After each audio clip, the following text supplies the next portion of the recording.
Hello friends, welcome to clear SSC. आज हम लोग 28 सितंबर 2025 के इम्पोर्टेंट करंट अफेयर्स करने वाले हैं, जो आपके एसएससी, बैंकिंग, रेलवे सभी एग्जामों के लिए बहुत बेनिफिशियल है। आप लोग वीडियो को पूरा ज़रूर देखिए, आपको बहुत हेल्प करेंगे। वीडियो को लाइक, शेयर, सब्सक्राइब ज़रूर कर दीजिए। ज़्यादा से ज़्यादा लोगों तक शेयर कीजिए ताकि सब बच्चों तक ये वीडियो पहुँच सके। चलिए आज का पहला क्वेश्चन देखते हैं। हाल ही में राष्ट्रपति द्रौपदी मुर्मू ने किस उच्च न्यायालय में 24 न्यायाधीशों की नियुक्ति की है? न्यायाधीशों की नियुक्ति कौन करता है? राष्ट्रपति। तो कौन से उच्च न्यायालय में 24 न्यायाधीशों की नियुक्ति की गई है? इसका सही आंसर हो जाएगा ऑप्शन नंबर डी, इलाहाबाद उच्च न्यायालय। डी इसका सही आंसर हो जाएगा। इसका डिटेल एक्सप्लेनेशन देखते हैं। राष्ट्रपति द्रौपदी मुर्मू ने हाल ही में इलाहाबाद उच्च न्यायालय में 24 न्यायाधीशों की नियुक्ति की है। इस नियुक्तियों में 10 न्यायिक अधिकारी और 14 वकील शामिल है। इन नियुक्तियों के बाद इलाहाबाद उच्च न्यायालय में न्यायाधीशों की कुल संख्या बढ़कर 86 हो गई है, जबकि इसकी स्वीकृति संख्या 160 है। चलिए कुछ स्टैटिक्स देख लेते हैं। आज स्टैटिक्स ऐसे पैराग्राफ के फॉर्म में लिखा गया है, तो मैं अच्छे से इसे समझा दे रही हूँ। देखिए, इलाहाबाद हाई कोर्ट, इसकी स्थापना कब हुई थी? यहाँ देखिए 17 मार्च 1866 में। कब हुई थी? 17 मार्च 1866 में। पहले आगरा में हुई थी। अब वर्तमान में ये 1869 में इलाहाबाद प्रयागराज में स्थानांतरित हो गई। ये जो 1866 था ये पहले आगरा में हुआ था, लेकिन अभी जो वर्तमान में इलाहाबाद हाई कोर्ट है वो 1869 का है। खंडपीठ लखनऊ में है। पहले मुख्य न्यायाधीश सर वॉल्टर मॉर्गन थे। तो ये ध्यान रखिएगा, पहले मुख्य न्यायाधीश कौन थे? Sir Walter Morgan. इससे रिलेटेड फैक्ट्स देख लेते हैं। उच्च न्यायालय में न्यायाधीशों की नियुक्ति इनकी नियुक्ति भारत के राष्ट्रपति द्वारा अनुच्छेद 217 द्वारा की गई है। ये आर्टिकल एग्जाम में पूछता है किस अनुच्छेद के तहत की जाती है, तो 217। उच्च न्यायालय में न्यायाधीशों की शपथ राज्य के राज्यपाल द्वारा दिलाई जाती है। शपथ ध्यान रखिएगा, राज्यपाल द्वारा दिलाई जाती है। इलाहाबाद उच्च न्यायालय भारत के पुराने उच्च न्यायालयों में से एक है। Next question number 2। निम्नलिखित में से किस देश में 30 सितंबर से 2 अक्टूबर तक वार्षिक सार्क विरासत मंच का आयोजन किया जाएगा? तो 30 सितंबर से 2 अक्टूबर तक वार्षिक सार्क विरासत मंच का आयोजन किया जाएगा। इसका सही आंसर हो जाएगा ऑप्शन नंबर सी, श्रीलंका में। सी इसका सही आंसर हो जाएगा। इसका एक्सप्लेनेशन देखते हैं। पहला वार्षिक सार्क विरासत मंच 30 सितंबर से 2 अक्टूबर तक कोलंबो, श्रीलंका में आयोजित किया जाएगा। इसका आयोजन सार्क कल्चर सेंटर कोलंबो द्वारा श्रीलंका सरकार के सहयोग से किया जा रहा है। इसका उद्देश्य सांस्कृतिक विरासत पर क्षेत्रीय सहयोग की संस्थागत बनाना है। चलिए स्टैटिक पोर्शन देख लेते हैं। सार्क, इसका पूरा नाम देखिए, South Asian Association for Regional Corporation. SAARC का पूरा नाम देखिए, South Asian Association for Regional Corporation. इसकी स्थापना 8 दिसंबर 1985 को हुई थी।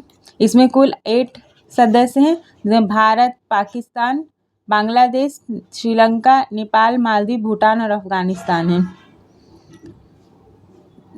इससे रिलेटेड कुछ फैक्ट देख लेते हैं। इस फोरम में सार्क हेरिटेज लिस्ट लॉन्च करने का प्रस्ताव है। यह फोरम सदस्य देश सांस्कृतिक पगडंडियों जैसे बौद्ध, हिंदू, इस्लामी, ईसाई आदि धार्मिक स्थलों को जोड़ने पर भी ध्यान केंद्रित करेगा। नेक्स्ट क्वेश्चन की तरफ चलते हैं। हाल ही में मुकेश अंबानी ने रिलायंस इंडस्ट्रीज लिमिटेड और मार्क जुकरबर्ग ने मेटा की साझेदारी को किस संगठन से मंजूरी प्राप्त हुई है? तो अभी रिलायंस इंडस्ट्री और मेटा की साझेदारी हुई है, ये कौन से संगठन से मंजूरी प्राप्त हुई है? इसका सही आंसर हो जाएगा option number B, European Union. इसका एक्सप्लेनेशन देख लेते हैं। मुकेश अंबानी के नेतृत्व वाली रिलायंस इंडस्ट्री लिमिटेड और मार्क जुकरबर्ग के मेटा प्लेटफॉर्म्स की प्रस्तावित साझेदारी को हाल ही में यूरोपीय संघ को यूरोपीय संघ से मंजूरी प्राप्त हुई है। यह मंजूरी डिजिटल विज्ञापन से संबंधित सहयोग के लिए। यूरोपीय आयोग ने पाया कि यह सहयोग यूरोपीय आर्थिक क्षेत्र में प्रतिस्पर्धा को बाधित नहीं करेगा। देखिए, यूरोपीय संघ की स्थापना कौन सी संधि से हुई थी? तो रोम की संधि। रोम की संधि कब हुई थी? 1957 में। और आधिकारिक तौर पे इसकी स्थापना 1 नवंबर 1993 maastricht संधि के तहत हुई थी। कुल 27 देश हैं। देशों की संख्या यूरोपीय संघ में कुल 27 है। 2020 में ब्रिटेन इससे बाहर हो गया था। इसका मुख्यालय ब्रुसेल्स में है। ब्रुसेल्स कहाँ है? बेल्जियम में। अब मुद्रा, इन यूरोपीय संघ की मुद्रा यूरो है। चलिए, मेटा प्लेटफॉर्म INC, यह फेसबुक, इंस्टाग्राम और व्हाट्सएप का मूल संगठन है। इसके CEO मार्क जुकरबर्ग है। और रिलायंस इंडस्ट्रीज लिमिटेड भारत की सबसे बड़ी निजी की कंपनियों में से एक है, जिसके अध्यक्ष और प्रबंधक निर्देशक मुकेश अंबानी हैं। नेक्स्ट क्वेश्चन, सरकारी आंकड़ों के अनुसार कौन सा देश वर्ष 2024-25 में लगातार चौथे वर्ष भारत का सबसे बड़ा व्यापारिक साझेदार बना है? तो सबसे बड़ा व्यापारिक साझेदार कौन बना है 2024-25 में? इसका सही आंसर हो जाएगा option number C, America. America इसका सही आंसर हो जाएगा। देखिए, सरकारी आंकड़ों के अनुसार संयुक्त राज्य अमेरिका वित्तीय 2024-25 में लगातार चौथे वर्ष भारत का सबसे बड़ा व्यापारिक साझेदार बना है। 2024-25 में भारत और अमेरिका के बीच द्विपक्षीय व्यापार $131.84 बिलियन का रहा है, जो पिछले वर्ष से अधिक है। चीन इस सूची पे दूसरे स्थान पे रहा है। भारत का अमेरिका के साथ व्यापार संतुलन अधिशेष है, यानी ट्रेड सरप्लस है। हम लोग एक्सपोर्ट ज़्यादा करते हैं, इंपोर्ट कम करते हैं, तो हमारा ट्रेड प्लस में रहता है। जबकि चीन के साथ ट्रेड डेफिसिट है। चीन के साथ हम लोग सामान ज़्यादा मंगवाते हैं और एक्सपोर्ट कम करते हैं, तो यहाँ माइनस हो जाता है चीन में। देखिए, अमेरिका की राजधानी वॉशिंगटन DC है। मुद्रा अमेरिकी डॉलर है। राष्ट्रपति डोनाल्ड ट्रंप है और उपराष्ट्रपति JD वेंस है। JD Vance. अमेरिका की स्वतंत्रता की घोषणा कब हुई थी? 4 जुलाई 1776 में। रिलेटेड फैक्ट्स देख लेते हैं। भारत का व्यापार संतुलन। भारत और अमेरिका के साथ अधिशेष रहने का मतलब है भारत ने अमेरिका को निर्यात अधिक किया और आयात कम किया। इससे पहले चीन 2013-14 से 2017-18 तक और फिर 2020-21 तक भारत का शीर्ष व्यापारिक भागीदार था। वॉशिंगटन DC यहाँ विश्व बैंक और अंतर्राष्ट्रीय मुद्रा कोष का मुख्यालय स्थित है। नेक्स्ट क्वेश्चन, भारत 27 सितंबर से 5 अक्टूबर तक पहली बार कहाँ 12वीं विश्व पैरा एथलेटिक्स चैंपियनशिप 2025 की मेज़बानी कर रहा है? ये मेज़बानी कहाँ कर रहा है? विश्व पैरा एथलेटिक्स चैंपियन 2025 की। इसका सही आंसर हो जाएगा ऑप्शन नंबर बी, नई दिल्ली में। इसका एक्सप्लेनेशन देख लेते हैं। भारत 27 सितंबर से 5 अक्टूबर 2025 पर पहली बार 12वीं विश्व पैरा एथलेटिक्स चैंपियन की मेज़बानी नई दिल्ली में कर रहा है। यह भारत में आयोजित होने वाला पैरा एथलेटिक्स का सबसे बड़ा अंतर्राष्ट्रीय इवेंट है, जो देश के लिए एक महत्वपूर्ण अवसर है। देखिए, न्यू दिल्ली भारत की राजधानी कब बना था? 12 सितंबर 1911 में किंग जॉर्ज पंचम द्वारा ये घोषणा की गई थी। नई दिल्ली के वास्तुकार सर एडविन लुटियंस और हर्बर्ट बेकर हैं। प्रसिद्ध स्थल इंडिया गेट है, राष्ट्रपति भवन, लाल किला, कुतुब मीनार, जो यूनेस्को स्थल भी हैं। चलिए, रिलेटेड फैक्ट्स देख लेते हैं। इस चैंपियनशिप में 100 से अधिक देशों में 1500 से अधिक पैरा एथलीट के भाग लेने की उम्मीद है। यह चैंपियनशिप 2028 पेरिस पैरालंपिक खेलों के लिए योग्यता स्पर्धा के रूप में कार्य करेगी।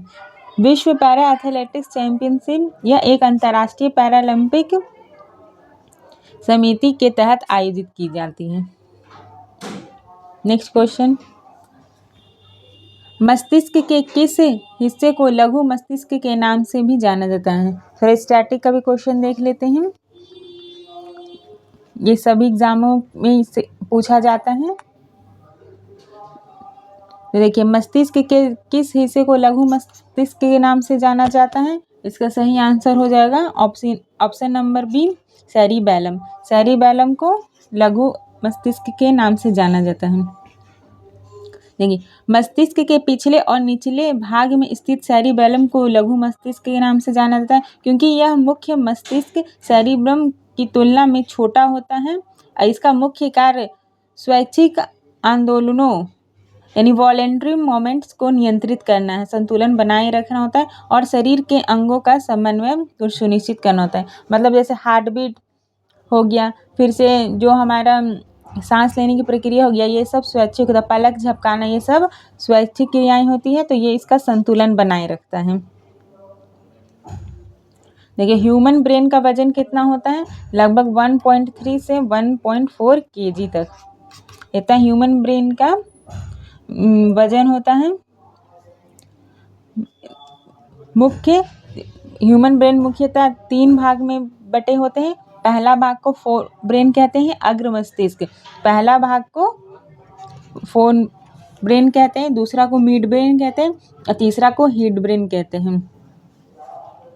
देखिए, सेरिबैलम यह मस्तिष्क का सबसे बड़ा भाग है जो सोच, स्मृति और भाषा को नियंत्रित करता है। मेडुला ऑब्लंगेटा यह हृदय की गति और श्वास जैसी अनैच्छिक क्रियाएं को नियंत्रित करता है।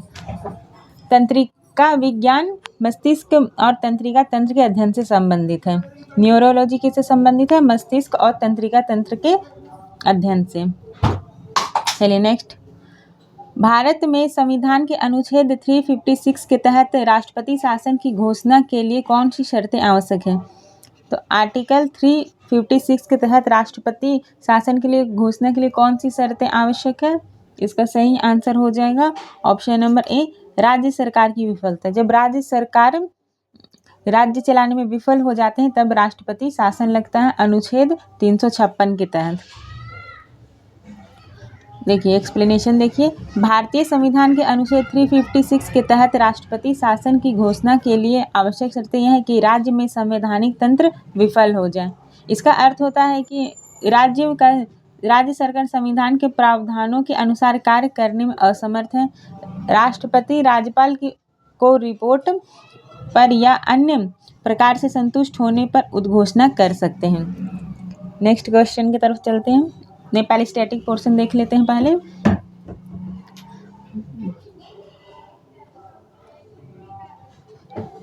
देखिए, आपातकालीन प्रावधान ये भाग संविधान के कौन से भाग में है?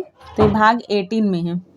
ये ध्यान रखिएगा कि जो आपातकालीन है वो प्रावधान भाग 18 में और अनुच्छेद 352 से 360 तक है। भारत सरकार अधिनियम 1935 से लिया गया और आपातकाल हमारे संविधान में जर्मनी के संविधान से लिया गया। जर्मनी का संविधान वीमर कहा जाता है।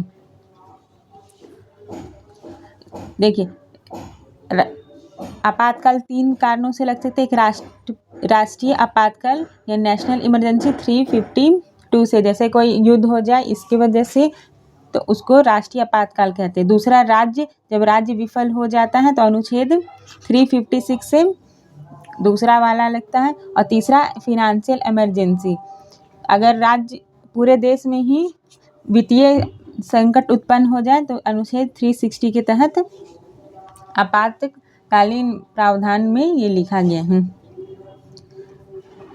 देखिए, यहाँ पे लिखा गया है युद्ध, बाहरी आक्रमण, सशस्त्र बल के कारण आपको आर्टिकल 352 के तहत लगेगा। 360 में वित्तीय स्थिरता या साख पे खतरा होने पर 360 के तहत आपातकाल लगता है।